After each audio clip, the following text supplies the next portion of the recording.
Hola Selma, buenos días con todos. Entramos al tercer día de Perú Sostenible. Buenos días Aldo, buenos días Perú y el mundo mundial, todos los que nos están viendo.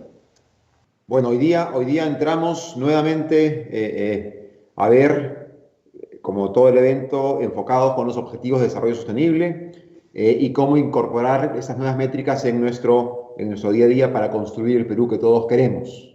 Así es, en nuestro tercer día, les recuerdo, primer día personas, segundo día planeta, hoy prosperidad. Y siguiendo la tradición de los 2 días anteriores, Aldo, cuéntame tu resumen, que tú haces unos resúmenes espectaculares de lo que te pareció el día de ayer. ¿Qué te llevaste? ¿Qué te inspiró? A ver, el día de ayer, mucha información, muy rico. Realmente a mí me encantó la presentación de Carlota Sanz, esta visión de economía y prosperidad que plantean a través de Donut Economics, muy potente, y aparte la energía con la que presentó Carlota y verla que realmente vive y cree al 100% lo que está diciendo, contagias, muy potente. Recomiendo a los que no vieron la presentación, la bajen o la vean a través de la plataforma o también a través del canal de YouTube. Me gustó también mucho la presentación de Tristan Stewart y todo este enfoque del problema que genera el desperdicio de alimentos, ¿no? Y cómo soluciones que no necesariamente son costosas, sino que pueden ser una oportunidad de negocio, generan este equilibrio que es tan importante para el planeta. Y después cómo lo aterrizaron en el panel, ¿no? Me gustó también mucho dentro de ese panel conocer cómo, a través de Fernando Zavala, de Intercorp, cómo supermercados peruanos están teniendo iniciativas de reciclaje muy potentes, que están por encima del 70-75%, y que no se quedan ahí, sino que tienen la meta de llegar por encima del 90% y ojalá al 100% de reciclaje. Me parece que hay mucho que está haciendo el empresariado peruano que realmente no conocemos y que sería muy potente que se difundan, ¿no? Esos dos temas realmente me marcaron ayer. ¿Y tú, Selma? Bueno, primero 100% de acuerdo contigo. Yo creo que este modelo de economía circular ya ha dado un quantum leap, porque ya es desde el diseño que ya va mucho más allá de la propia vida del producto, ¿no? Eso me pareció increíble. Y yo me quedé con algo que dijo el CEO de Natura, de hecho lo lancé por ahí en Twitter. Él dijo, no es innovación, sino genera impacto positivo. Y en esta era en que todos estamos en este buzz de innovation, creo que eso está en el core, en el corazón de lo que tenemos que hacer para no perdernos en este bosque, ¿no? Entonces, innovemos con impacto social, con impacto positivo, y eso va a generar y va a amplificar, obviamente, la agenda de desarrollo sostenible para todos. Y ahora vamos a pasar a ver un pequeño video que ha hecho el equipo con muchísimo cariño de los highlights de ayer. Perfecto, adelante con el video.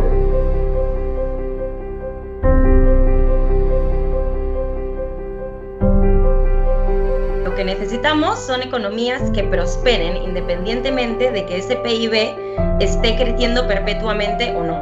Con datos de 2018, donde estudiaron 416 compañías que habían adoptado targets objetivos para el consumo de energía renovable. La pandemia del COVID nos ha revelado lo mucho que podemos lograr. Nos ha demostrado el valor del multilateralismo y de la cooperación. El 80% de la contaminación del mar viene de los ríos, principalmente el plástico. Entonces, si realmente queremos proteger nuestra fauna, tenemos que trabajar el control de ríos. Trabajamos en conjunto con los 3 niveles de gobierno y con el sector privado, y un ejemplo de ello es la Mesa de Acción Climática de la ODS 13, que expresa su compromiso en la respuesta peruana al cambio climático. We see that the food system has broken companionship. We see a food system that leaves many people hungry, leaves many people out of the feast. El Perú nunca va a poder ser el proveedor más grande del mundo, nunca vamos a poder ser el más barato, pero sí podemos ser los mejores, y sobre todo si nos diferenciamos en estos 3 componentes: moda, calidad, con sostenibilidad. Sobre todo los empresarios grandes, pequeños, medianos, hoy día tenemos que pensar en sostenibilidad, porque además sin sostenibilidad no podemos pensar en el futuro.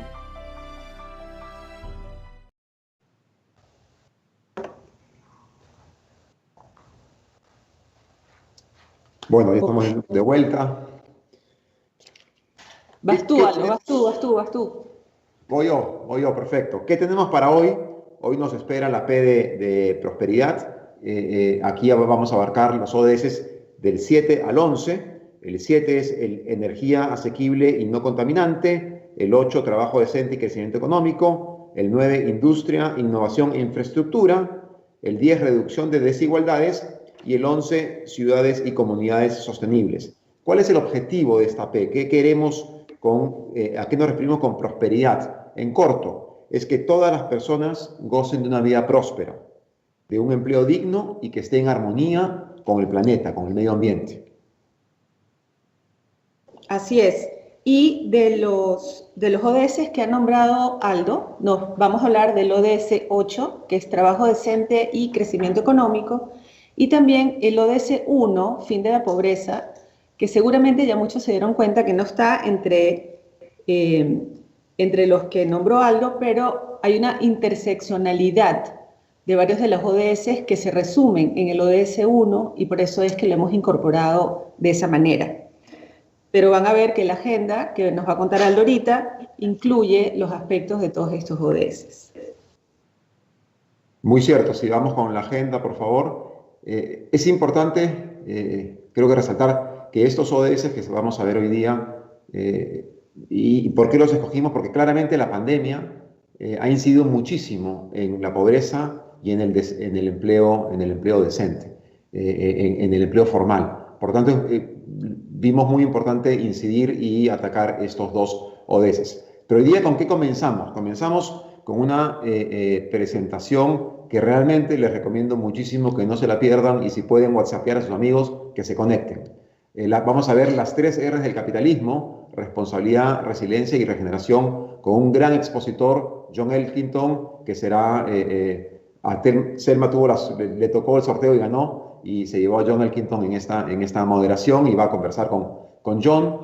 Después entramos al ODS número 8 de trabajo decente. Vamos a contar con la ministra de Economía, María Antonieta Alba, y una serie de expertos y economistas que nos van a ayudar a tratar de buscar soluciones a cómo generamos trabajo decente y recuperamos el crecimiento económico, que ojalá no solamente sea medido por crecimiento de PBI, como hemos visto en varias presentaciones, sino con otros indicadores. Pasamos luego a un conversatorio sobre la desigualdad que ha generado el COVID.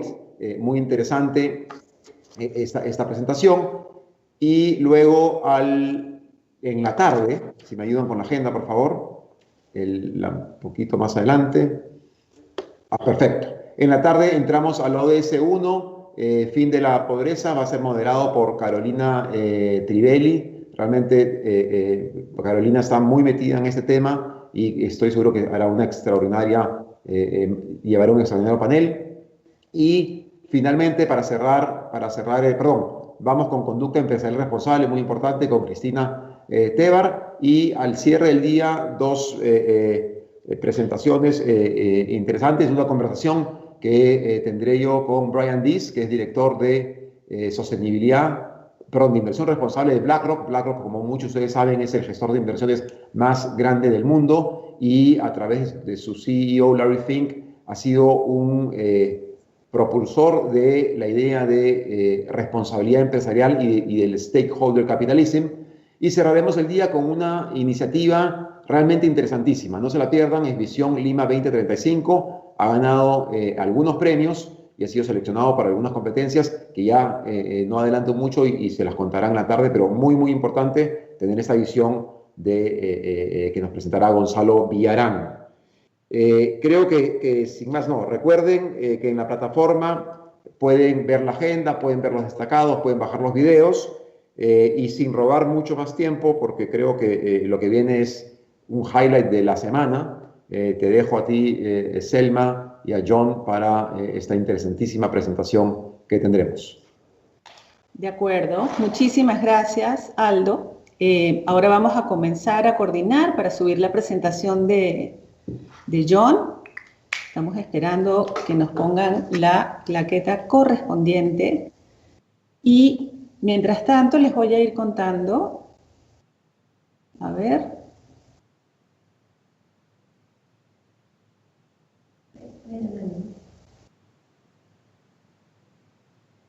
Ok, de acuerdo. Ahora estoy de regreso. Como les comentaba Aldo, antes de pasar a presentarles a John, no quiero que dejen de ver, por favor, la presentación que va a hacer el representante de BlackRock. Súper importante. Recuerden que los inversionistas hoy en día están mirando cómo las grandes empresas nos estamos comportando ante los riesgos y las necesidades sociales, medioambientales y económicas y sociales y planetarias antes de darnos fondeo. Entonces eso va a ser bien importante. Ahora les voy a presentar a John Elkington. John es el padre del concepto de el triple resultado social, ambiental y económico. Él va a compartir un modelo que tiene sobre capitalismo regenerativo que prioriza las oportunidades sobre las que debemos trabajar para solucionar graves problemas globales. John ha escrito más de 20 libros, de hecho ahorita su último libro salió hace unos meses, a finales del año pasado, y ya está por publicar su libro número 21. Es un emprendedor en serie, es considerado una leyenda en el mundo de la sostenibilidad. Su libro, este último libro sobre el cual vamos a hablar, se llama Green Swans, Cisnes Verdes, un concepto que a mí me llena de esperanza y de optimismo, porque en verdad nos muestra cómo sí tenemos un futuro muy transformador hacia adelante. John, además, es una persona increíble. Ha sido un gusto preparar la sesión con él. Es una persona muy inquisitiva, ¿no? Y todo lo hace a través de preguntas. La verdad es que es un gusto. La sesión va a ser en inglés. Igual ustedes pueden hacer sus preguntas por el chat de la plataforma. Y sin más, creo que ya le puedo dar el pase a John. Hello, John. Welcome. Good morning from Peru and good afternoon to you in London. It's great to have you, and we are ready to listen to your presentation today.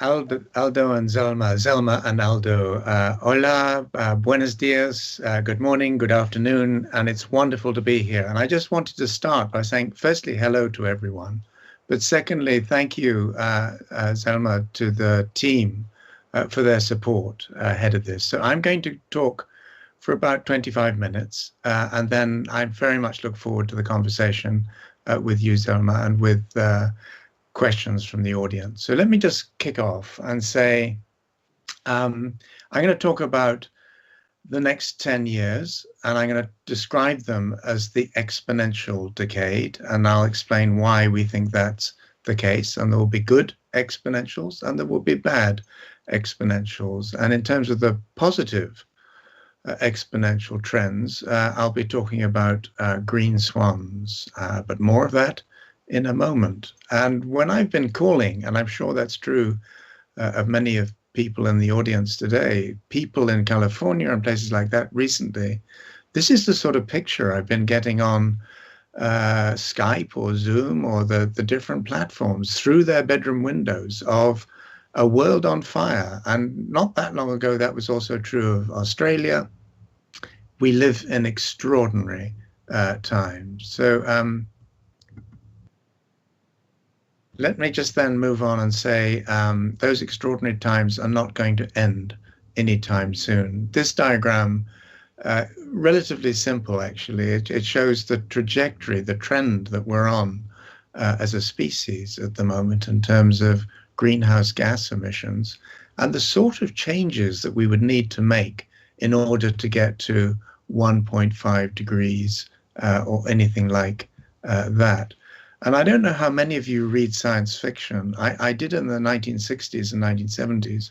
I've started to do more of it recently, or read more of it recently, particularly Chinese science fiction, because it's suddenly become very much more interesting, because so much is changing in the world now. And the novel shown on the right, American War, is one of the most interesting and frightening that I've yet read. And it describes a United States which goes into civil war, not this time because of slavery, but because of fossil fuels.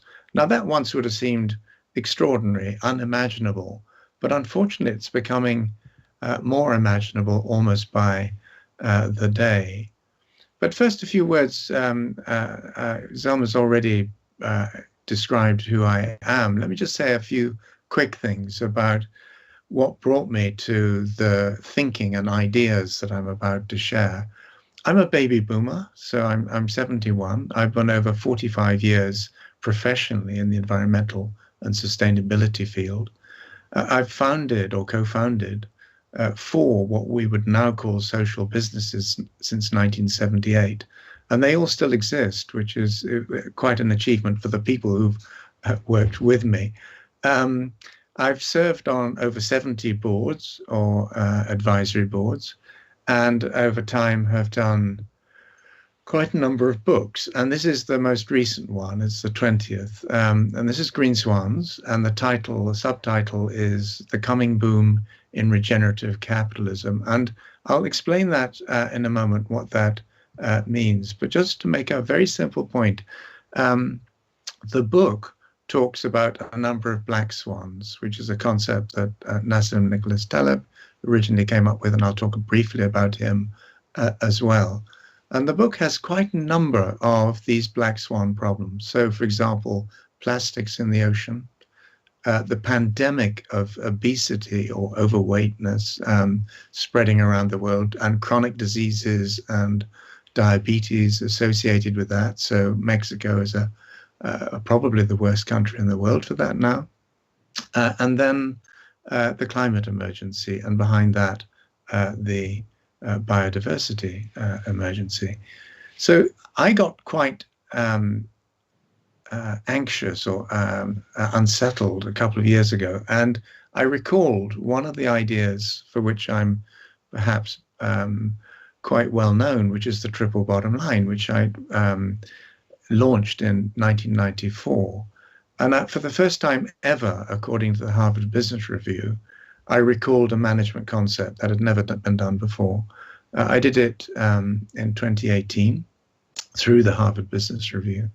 And the cartoon on the left shows the original idea, or at least some of the original thinking behind the triple bottom line, people, planet, profit. So the fish obviously representing the natural world, the woman representing the poor, the dispossessed around the world, and then the robot representing the deep future, long-term thinking.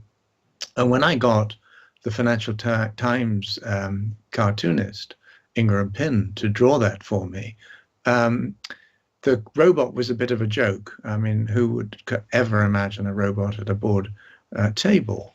Well, in 2014 in Hong Kong, the first expert system was appointed to a board, and I think we're going to see a lot more of that over time. So I don't think robotics and artificial intelligence will save us, but I think they will have a big role to play in managing our planet and managing our complex challenges. Now, in all of this, I don't mean to say that the triple bottom line is dead. What I mean to say is it's not being properly understood or properly applied or used. I love the B Corporation movement. In fact, both the 2 most recent businesses that I founded, Sustainability from 1987 and Volance from 2008, are B Corporations. So I'm not saying those sorts of organizations or sustainability reporting are not important. They really are. But there's something much more fundamental going on at the moment. And this was the Financial Times, sort of business paper and published in London, but a couple of years back. And this was a great big yellow cover wrapped around the newspaper. Who would have thought? This sounds almost like Greenpeace sort of 15 or 20 years ago. Basically, the message being that capitalism has major structural problems, and those now need to be addressed. And in a way, one of the champions of the style of capitalism which we have got used to in the last 50 years was Milton Friedman, a very brilliant man but some of his ideas have actually, unfortunately, affected us in ways I don't think he ever imagined that they might. And just a couple of weeks ago, the New York Times published a full-page advertisement shown on the left from a group of hundreds of organizations called Imperative 21. I won't go through all of the issues on the right, but what they were saying was Milton Friedman, 50 years ago, through the New York Times, published his manifesto on profitability being this almost the sole purpose of companies. And what we're now seeing is a much wider social, ethical, environmental, political, in a way, agenda emerging, very often boiled down to ESG, so environment, social, and governance. But this is a way that I find it quite helpful to think about this. This was done by the Future Fit Foundation, and what it shows is 3 stages in the evolution of this agenda. First, a world in which business and environment and society were really not linked, at least in business minds, very much at all. And then we had the period of the triple bottom line, the double bottom line, shared value, and so on. And these areas started to overlap a bit, and then increasingly. But on the right, I think, in terms of system value rather than shared value, I think we begin to see the nature and scale, in a way, of tomorrow's business agenda. So business is still very much central to things, but it is within a much broader set of rings of society and environment. And I find that very helpful when I'm trying to think about what we're talking about here. So, obvious question, has the pandemic killed this whole agenda dead? Well, it certainly set it back, and the Gates Foundation about 5 or 6 weeks ago published a statement saying COVID-19 had set back the development agenda by 25 years in 25 weeks. And I think that's not only true, but probably in different parts of the world, we're going to see that negative impact becoming even more serious. On the upside, on the positive side, I mentioned environment, social, and governance investment, and you'll be hearing more about that later on today. That ESG agenda has really started to gain traction, both in Europe and in the United States. And one of the things that we're seeing is not only is the performance of ESG funds on balance better than the non-ESG ones, but in each of those areas of E, S, and G, you're getting an expansion of the agenda. So under the social heading, you've got things like wealth divides, you've got things like Black Lives Matter, and in each of these areas, you're getting an expansion of the range of priorities and concerns. And that will continue to expand as people do stupid things, as people do. So in Australia recently, we had Rio Tinto blow up Aboriginal caves that were 46,000 years in use by humans. I mean, how stupid really can we get? But on the other hand, there are some extraordinary announcements being made by major companies at the moment. One of them, about 3 weeks ago now, was Walmart. So the world's largest retailer committing itself, this was their CEO, committing Walmart to becoming a regenerative company. So not just responsible, regenerative. And I'll come on in a moment to explain what I think that means. But this is where I think we are. And the timescale of this diagram is decades. So we've all grown up in a world which more or less came out of the Second World War, the Bretton Woods agreements, the Marshall Plan, and so on. And a style of capitalism and of regulation of capitalism was established then, which has more or less continued, except that that regulation has gradually been weakened. So people are now thinking, will there be a U-shaped, a V-shaped, a W-shaped, a K-shaped recovery? Well, we'll see bits and pieces of that, but I think underneath it, there's a 10 to 15-year period where that old order starts to weaken and then collapse. and to some degree a new order comes through. This always happens. This is something that we've seen in different times in history. And in the bottom, that sort of red zone, that's what we see in some parts of the world, including in my own country, the United Kingdom, where people become confused, they become fearful, and increasingly they become anxious as well. And what COVID-19 has done is accelerate all of that. It's taken trends that were already happening and given them a very big boost. Now, I said right at the beginning that I thought this was going to be an exponential decade. In a way, COVID-19 has started that off with a bang, in a way. Young people are beginning to feel that something is profoundly wrong with the world. The millennial generation around the world, there's just a big survey that's been published showing that younger people are now losing faith in democracy and in capitalism. And I think that's incredibly dangerous. And yet, I think Greta Thunberg and some of these emerging leaders are showing us a way forward. And I hold her in high regard. So exponential decade. Many businesses are looking at the Sustainable Development Goals and thinking or seeing them or thinking of them as incremental goals. They're not.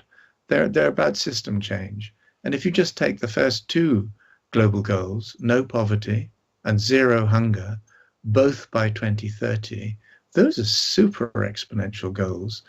Even if you took them out to 2050 or 2060, they would still be exponential. But is business, are investors thinking about this in that way? I don't think so. I don't think they are as yet. I think they're going to have to. And the problem with all of that is that our brains aren't very good at thinking exponentially. And the thing about exponential trends is for a long time, nothing very much seems to happen. And then there's an inflection point. There's a moment where a breakthrough happens. And I think we're very, very close to that in a positive way, not just in negative ways. So the swans have been mentioned, and I just wanted to say a little bit more about black swans and green. So Nassim Nicholas Taleb, shown here, produced his book, The Black Swan, in 2007, just ahead of the 2007-2009 financial crash. So, I mean, he basically called that one at a time when many other people couldn't see it coming. The point he made at the time was that black swans are a complete surprise. They have an extreme impact. And then afterwards, we look back at what's just happened to us. We think we've understood what happened, and very often we haven't really understood at all. So we set ourselves up to fail again. So he's been asked any number of times now whether COVID-19 is a black swan, and he says, no, it isn't, because we saw it coming. Government set up agencies to deal with pandemics. The United States shut theirs down. The White House unit. In the UK, we had what was called Project Cygnus, looking at the risk of pandemics. It pretty much predicted what was going to happen. The government ignored it. So black swans are going to be with us for as long as we live on this planet.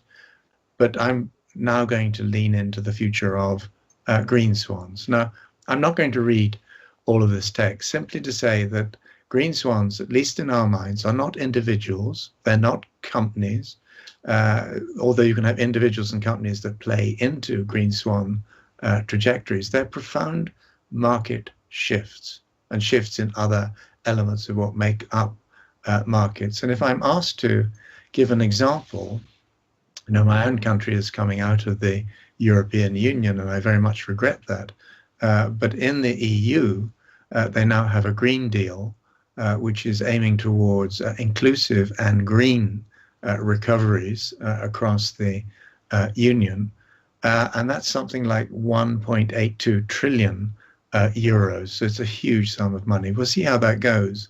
But that, for me, is an example of the sort of scale of ambition that we now need. Luckily, technology, or many forms of technology, particularly digital ones, are going very much in the right direction. So this is a slide, many of you will have seen similar slides, showing the predicted decline in the cost of solar energy.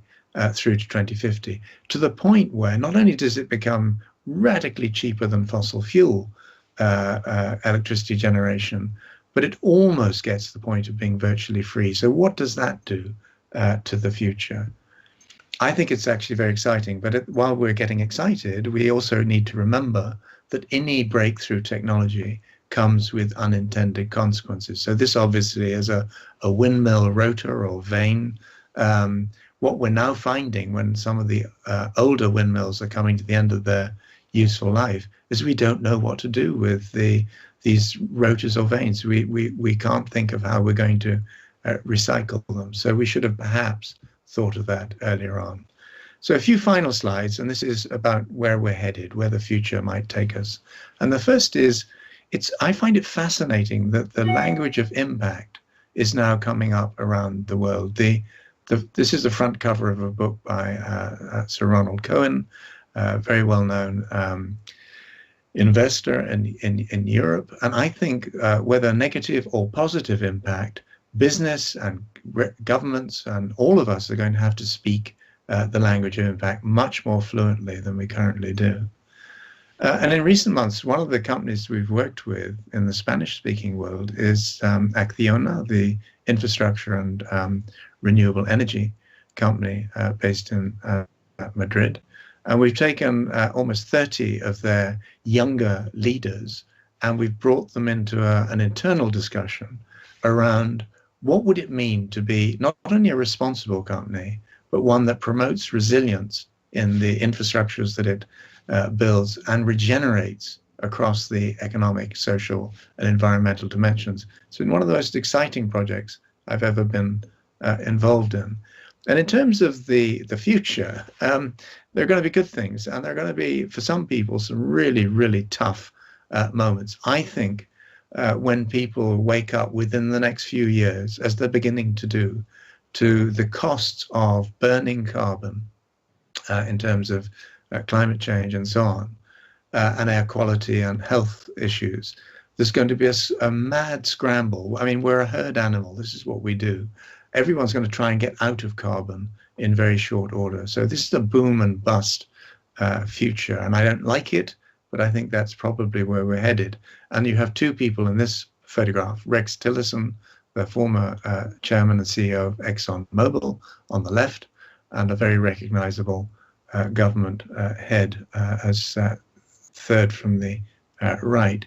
But what was fascinating, again, just very few weeks ago, was to see ExxonMobil, used to be a giant, the biggest company in the world, losing in the last 18 months or so, something like 2/3 of its value, and being overtaken for the first time ever by a renewable energy company in terms of valuation, next era energy. So a couple of final slides. This one on the right, we have a set of trend lines. And you'll see they go responsibility, resilience, regeneration. And I think what the sort of the violet or purple line is the world we've grown up in. And the agenda and all of the points on these trend lines were put there by companies and one regulatory agency that we've worked with recently. So these aren't our ideas, these are people who are deeply immersed in this field. So we're coming out of a period where responsibility has been enough, and that's been leadership. And we're moving into a period, a transitional period, where we move from one economic order to another. And the shockwaves from that will be, as I've said, very considerable indeed. So the political challenge is going to be enormous. But the point about resilience is you can't just wish it into being. You can't talk about resilience and have it happen. You've got to invest in the systems that resilience comes from. So, for example, your economies, your societies and communities, the natural environment, all of them have got to be invested in new ways. And that may seem an extraordinary thing to say right in the middle of COVID-19, where we're throwing money at the pandemic. But the interesting thing about the EU Green Deal is that it's trying to pull all of those elements together. So I think we do see a future of potential green swans. And one of the things that we've just done is to set up a Green Swans Observatory to identify different examples in different sectors, different geographies against different issues And one of the things that at the same time we're looking for is ugly ducklings, initiatives, technologies, business models, policies that might over time grow into tomorrow's green swans. And just on the screen here are some of the really interesting Peruvian companies that I've come across recently. And I think your country has got some very interesting examples of ugly ducklings, and we very much look forward to finding out more about them. So that's it from me. Muchas gracias. Thank you all for your attention. And I'll hand back to Zelma, if that's okay. Thank you, John. Thank you so much. What an inspiring presentation. And I have a ton of questions here. I'm going to start with the easy one. Since we have been talking about how companies can incorporate the Sustainable Development Goals, I would like you to tell us why it might be a good idea to incorporate the goals into the narrative and the metrics. What do you think about that? Or is that something that we need to recall as well? No, I'm hoping you're going to say no. Well, I don't think we have to recall the global goals. In fact, I had a conversation earlier on today with the chairman of Acciona, who was quite actively involved in development of the Sustainable Development Goals. And one of his questions was, are the Sustainable Development Goals now becoming tired? And I don't think they are. I think they are an extraordinary contribution, the result of a huge open source process of consultation and innovation and so on. I think the main problem is, almost like the concept of sustainability, that people think they understand what the global goals are, and they think they're about incremental change. And they also believe they can look at what they're already doing and map that onto the 17 goals. And as long as they hit 2 or 3 or 5 of those colorful boxes, that's sort of job done. They're on course. And I suppose what we're saying is, don't believe that. Be very careful about misleading your colleagues and your investors and so on, because given what's coming at us, that's not going to be enough. So I love the goals, but I think we need to think about them a bit differently. And probably we need to think about it, what from the company's point of view might be desirable, but also what is desirable for the country, and what's the real need. So maybe, once we understand that there's this global goal, and then you have country goals, and then what is the part that you play, what is the role that you play in that, rather than I'm going to play the role that I choose, just looking at my bottom line.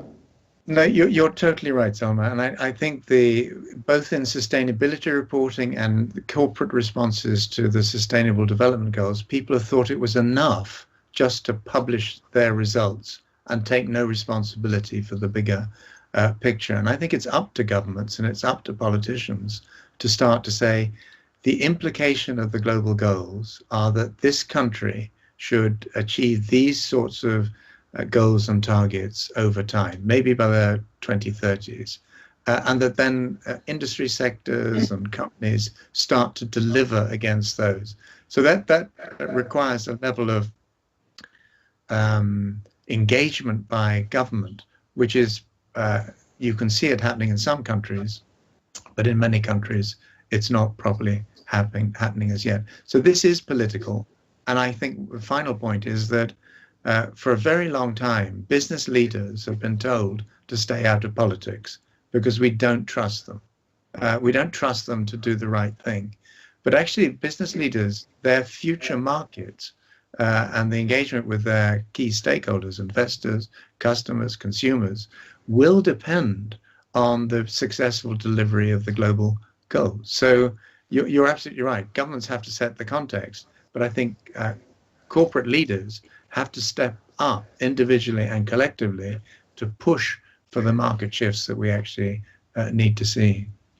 I love that you opened the conversation around politics, because it is true. Normally, people in the corporate sector were more worried about what it is that we need to do in terms of innovation, client service and all of that. And we're not very keen in getting ourselves involved in politics because of, everything that entails being in politics. What is your view? How can we start that conversation? How can we bring the corporates into that space of collaboration with the political side? Well, the first thing to say, Zalma, is I really don't want businesses running the world, and I don't want them running governments and the rest of it, because they're not democratically elected, and I still believe in democracy and elections. But I think that they have a lot of useful advice to offer. And if they're going to do that, then I think two things are true. Firstly, they should be completely transparent about what they're advising governments to do. Okay. And they should take some degree of responsibility if what they advise governments to do doesn't work.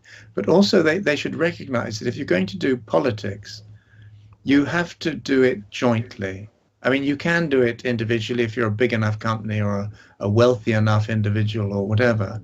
But increasingly, I think we're going to need, and we're beginning to see, business-to-business platforms like the World Business Council for Sustainable Development, like the UN Global Compact and others, recognizing that this is something that governments should be doing. So Lisa Kingo, the former Global Compact head, was talking about companies needing to become activists. And I think that's absolutely right.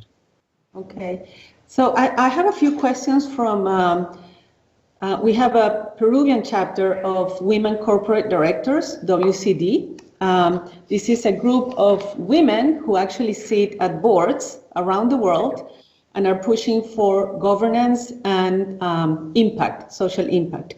Yeah. And we're debating here in the chat, which is, sort of like, asking this, asking that. We're thinking, how do we get the conversation in the boardroom down? Because you talked about the fact that we should move from shareholder value to system value. Yeah. Now, this is something that CEOs are not going to do unless their board tells them to. And you have been in this business for, some time. And I would like you to explore what have you seen? Has there been any change in the past 25 years? So the conversations that you heard at the board level, how they have changed, and what do you think is the role of the board so we can go to system value proposal? Well, thank you for the question, and I love the sound of the network that you're sort of part of. And last night I was part of a debate with Roger Martin. Some people will know him. He's been warning for a long time that efficiency, as we've globalized, has damaged resilience. And it was absolutely fascinating conversation. And right at the end, almost as a joke, I asked the question as to whether, if you look at COVID-19 and which governments have actually responded most successfully, they tend to be run by women. Angela Merkel, Jacinda Ardern. I mean, it is extraordinary. And I think we're seeing at a time now where the nature of the problems and challenges and opportunities that we now face need a different form of approach from boards. And very typically, boards have got to the point where they are looking at tax issues and legal issues and compliance stuff and so on. And their capacity to think about disruptive changes in their markets and so on is not as great as it ought to be. So to your question, I've worked with boards for 35, 40 years. When I first started, it was almost impossible to get in. You considered yourself, as though you had some sort of miracle to get through the front gate or the door. And people really, they only wanted you there because they wanted to see what this sort of problem was and to see somebody who was involved in it. Whereas now you've seen this huge generational shift. So there are younger people coming up on boards. There's still many of them in their 60s and 70s, but nonetheless, they're younger, and they're actually listening, some of them, to a very different set of younger people. And they now know this is their future. They now know this agenda is becoming mainstream. What they don't know always is how do they then deal with it. And back to your point about many boards won't do this, whether it's investing in regeneration or system change or whatever. Well, that's where governments come in again. They've got to incentivize. They've got to skew markets towards the right sort of behavior. And that's easier in some countries than it is in others. So basically what you're telling me is that maybe we still need to push to change the mindset at the board level, but we can also leverage with policymakers to help the market get to this regenerative economy.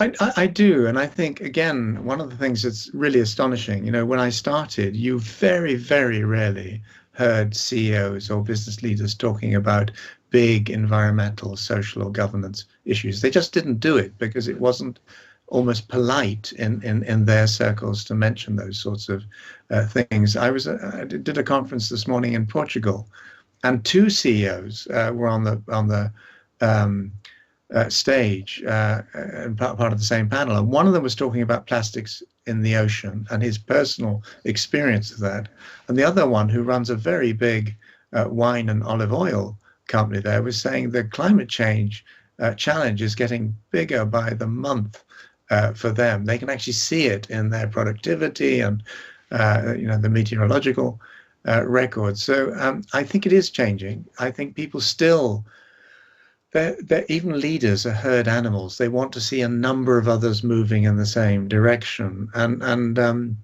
the book Green Swans has a wonderful foreword from Paul Polman, who many people will know used to be the CEO of Unilever. And the thing I'm going to say about him is that he has been chairman of the Global Compact, of the World Business Council for Sustainable Development, of the World Economic Forum. But a lot of those are hundreds or thousands of companies.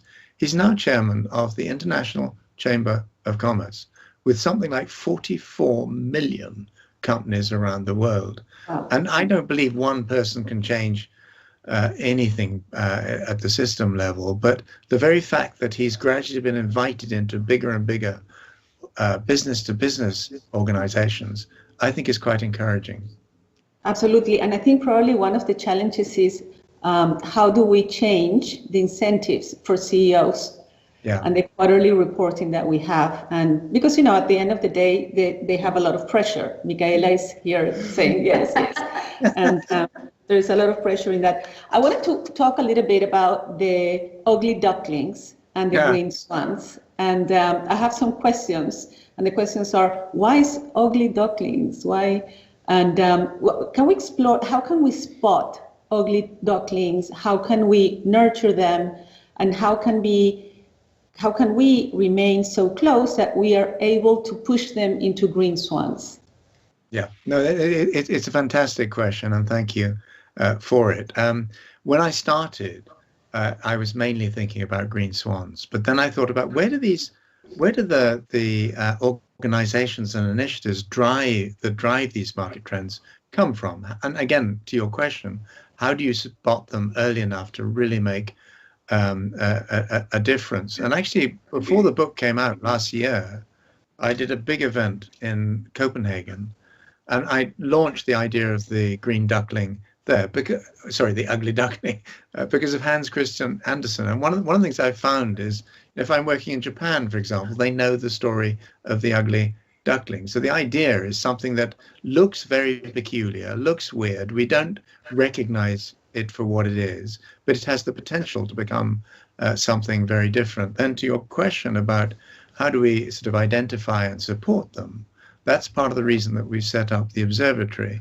And I had a session, I think just yesterday, with the World Bank, and they got really quite excited about the idea of putting some of their ugly duckling spotters to work on this. They got next week is an entire week for the World Bank with hundreds of their top people involved, and they're going to ask them to look for ugly ducklings and green swans. So it's a game at one level, but at the same time, it's a game that sometimes I believe in playfulness, in the sense that if you just dump complexity in people's laps, whether in the boardroom or wherever, community leaders or whatever, they're not going to know what to do with it. Whereas if you play a game, you can sort of engage them and get them thinking. So we're already finding we've got universities, we've got business schools, we've got technology networks starting to contribute their nominations for Ugly Ducklings. We're still working on the principles for finally selecting the ones that we think will fly. But if anyone's interested, we'd be very happy to share the principles and details of what we're doing. And we'd love to have nominations. Yes, absolutely. I already have some requests here. Fantastic. To contact you and to understand. I mean, the bottom line is, if you want to be a green swan, you have to be an ugly duckling probably first. And ugly duckling is actually a very good thing to be. It is. And we partly picked it because ugly it's not something that people aspire to be. And yet, in this particular form, I think it is something to aspire to be. Yeah, and it's so true. You know, so many people and so many businesses start with a crazy idea that seems far out to many people, even, you know, people within the company. But it's because, you know, most people are trying to solve future problems with the same mindset or future possibilities with the same mindset that actually created the problems, which is something we're going to be talking about with Otto Scharmer tomorrow, whom you actually refer to in your book. And so it's going to be great to have the match between what we've talked today and tomorrow. I have a couple of questions to close, because I know you have a super busy agenda. One has to do with, in your book, you talk about digital tech and algorithms, and in this new exponential era that we're going to that we're already living. What are your thoughts on what is the role that we have to play? I mean, obviously, tech is not going to solve the problems for us. I think many people are perhaps too invested in thinking that artificial intelligence and data and technology is going to solve a lot of problems. What is your thoughts on that? Well, firstly, do say hello for me to Otto Scharmer. I only met him this year virtually through a session like this, but I love his work. So I will see if I can sort of get involved in that session. But in terms of technology, we absolutely need technology to help us drive all of this forward. But we all know that every time new technologies come through, and they could be big data-based expert systems, AI, algorithms, or whatever, firstly, people don't know what's happening all around them, so they find it very difficult to challenge or criticize. But secondly, as we're seeing with Facebook, and as we're seeing with some of these giant IT companies that are getting into surveillance, are getting into facial recognition, getting into all sorts of things which affect people's daily lives, where their sort of credit worthiness starts to be influenced by algorithms which they know nothing about, and information or data that's been scooped from the internet in a way that they just don't even begin to understand. And that's why I don't think that we will ever stop needing campaigners and activists and non-governmental organizations. I think they're essential. But what I'm saying to business leaders is, don't leave it to the NGOs. You too have got to be activists on some of these things. And for people like Mark Zuckerberg, I mean, I think he's actually being stupid at the moment. I think he's denying an inevitable future. Well, with the greatest of respect, but I really think he is, because he should have studied history. But the problem is, most of these tech giants dropped out of university, didn't take on board much of the history that they should have been taking, because history shows that every time you do what these giant companies are doing, government has to wade in and break them up. And that's going to happen. And you already see Google under pressure. The other ones will come under pressure pretty soon. So I believe in technology's potential to make a huge difference in our world. But again, regulation and government action remains incredibly important to make sure that the long-term trend is the right one, rather than us constantly going off in the wrong direction and having to haul ourselves back, which is messy and wasteful and painful at times. Wonderful. I love what you said. I'm a big believer that I think we should all invest more time in reading about history, economics, and philosophy. Mm-hmm. I think it builds substance and character, and it helps you see the world in a better lens. I have one last question for you. And the question is, what advice would you have for the corporate sector, the leadership corporate sector in Peru, so we can perhaps have this broader thinking as to the development? I mean, no one is going to come and help us out, right? We're not going to wait for the US or Europe to come and say, okay, Peru, I'm going to help you out. So what is the right mindset that we need to have? What is it that we need to do? What is the boldness that we have to show? It's a fascinating question. I think the first thing I would say is that don't imagine that this is going to be all pain and doom. Actually, it's great fun. And one of the reasons I've stayed in this field is it's endlessly interesting. And I've seen all sorts of businesses make a considerable success of it. So this, I think, is the future. And very often, the future starts to evolve on the edge of the current system. So Peru may seem a long way from some parts of the world, but there's absolutely no reason at all why small and even family-owned businesses and so on in a country like Peru cannot get involved and shape this agenda. And one of the things I think is very striking is that companies that have adopted this change agenda are very often, they're not particularly wanting to force it on other companies in their supply chains, but they're interested in seeing what they can do to enable the right sort of action. So don't just sort of hide the fact that you're not doing terribly well from your big international customers. Share your challenges with them and ask them for support. And sometimes that might backfire, but in general, I think that's absolutely the way to go. I think the next 10 to 15 years, I've said it before, but I'm 71. I could be retiring. I think this is the most exciting, challenging, and to some degree politically dangerous period of my entire life. I'm really looking forward to being involved, and I hope many of your audience and many of your members and so on will actually be really invest time and effort, because we have to do it. Let's make sure that we do it successfully and have fun as we go along. But Selma, thank you very much for this conversation. Thank you, John, so much. You're super inspiring. I am sure, in fact, I'm certain that you're not going to retire anytime soon. And we will be having more conversations about this. And I look forward to reading your next book, which I know you're currently drafting. I wish the best to you, and thank you so much. And now we're going to... Thank you, Aldo. Yes. Thank you, everyone involved. Thank you so much.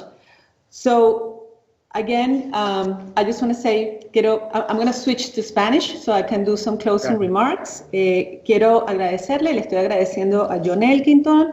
La verdad es que ha sido una conversación súper inspiradora y nos has dejado un mensaje de que tenemos que vivir en el edge, ¿no? Como que en el abismo, pero es un abismo bueno, porque es ese abismo que nos va a llevar a este nuevo futuro donde podemos cambiar las cosas. Tenemos que adoptar un mindset distinto, porque claramente no podemos avanzar con el mismo mindset que creó ciertos problemas estructurales. Tenemos que estar un poquito más atentos a todas estas ideas que podrían parecer locas, pero que van a traer mucho más bienestar. Y una vez más se corrobora, ya no estamos en la era de share value, estamos en la era de systemic value, system value. Algunos quizás están más adelantados que otros. Entonces ahora vamos a pasar al próximo panel, que es dedicada al ODS 8. Con Aldo los dejo para que comience el panel sobre trabajo decente y crecimiento económico.